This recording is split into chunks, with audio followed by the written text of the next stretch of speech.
Alors, rebonsoir, cher ami chasseur de dindons. Encore une fois, Luc Monette, on continue avec notre assemblage du Wingbone Turkey Call. Ici, on a le 3 os et puis ici, on a le 2 os. Et là, on est ce que j'ai fait tantôt, on a meulé ici le côté pour enlever l'excédent de PL Premium qu'on avait utilisé pour faire le joint. À ma grande surprise, mon petit-fils Loïc Monette m'a trouvé quelle pierre il fallait utiliser. Alors, on a d'excellents résultats avec la petite pierre à meuler. J'aurais pensé que les pores de la pierre, ça serait rempli. Mais bizarrement, ça fait une très bonne job là, au niveau du sablage. Et comme vous pouvez voir, ça fait quand même quelque chose d'assez lisse. Et c'est pas accrochant. L'important, c'est que ce soit pas accrochant.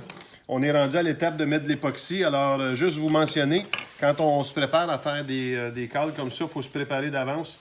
Regardez ici, je me suis fait avoir un peu comme un amateur. J'ai toute mon époxy qui est toute liquide encore sur un bord, alors que sur l'autre côté, elle a été contaminée avec le durcisseur. Alors, le tube est complètement dur.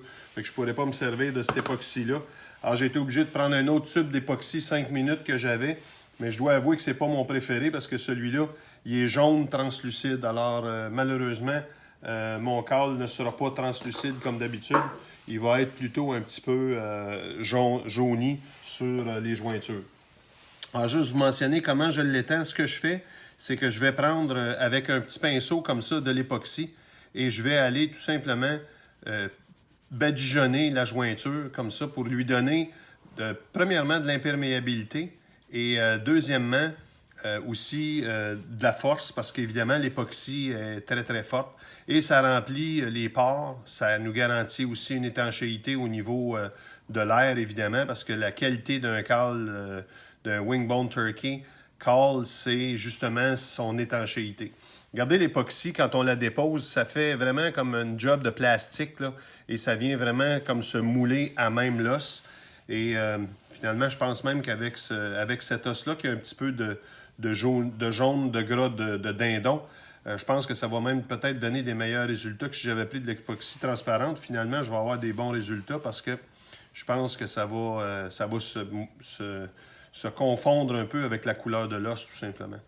Alors, ce que je fais comme ça, j'en badigeonne une bonne couche. C'est de l'époxy 5 minutes, mais je vais quand même la laisser durcir toute la nuit. Et demain, je vous montrerai comment faire la corde, comment installer la corde, comment faire les nœuds de la corde.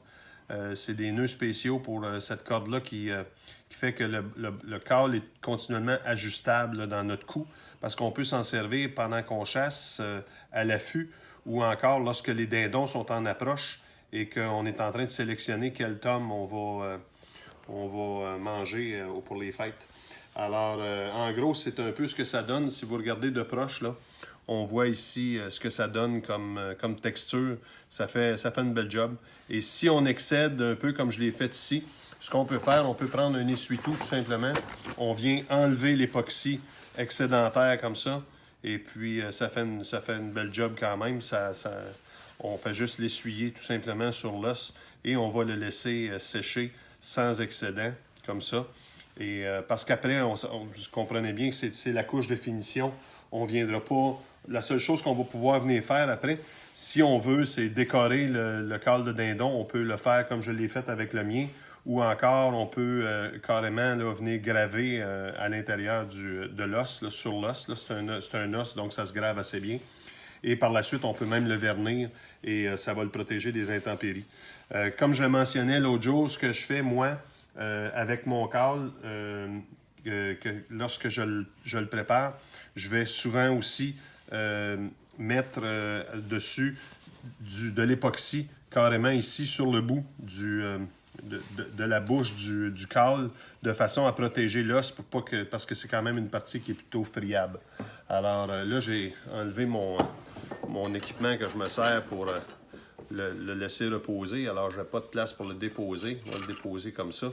Et puis, on va terminer avec mon cale à deux os ici que je veux me servir cette année pour le dindon.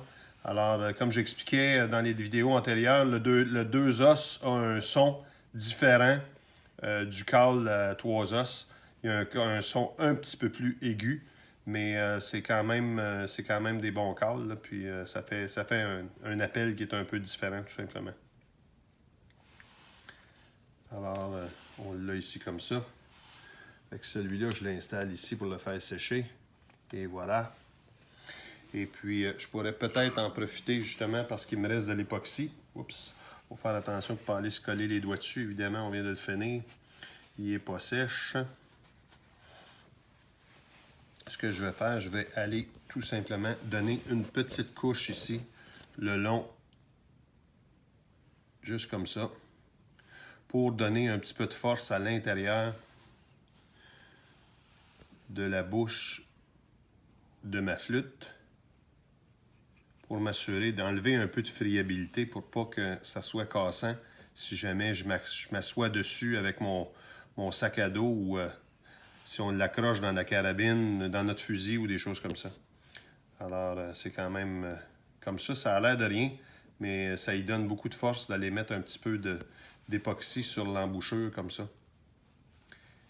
Et puis, personnellement, je vous avoue que j'en ai jamais vu des cales qui étaient faites comme ça. Mais je fais mes cales comme ça, puis ça leur donne une certaine force. Comme vous pouvez voir, là, on voit ici que tout le pourtour au complet a été rempli avec de l'époxy. Alors demain, comme convenu, après que ça va avoir séché toute une nuit, je vais vous montrer comment installer la corde dessus. Alors en attendant, bonne chasse au dindon, mes amis.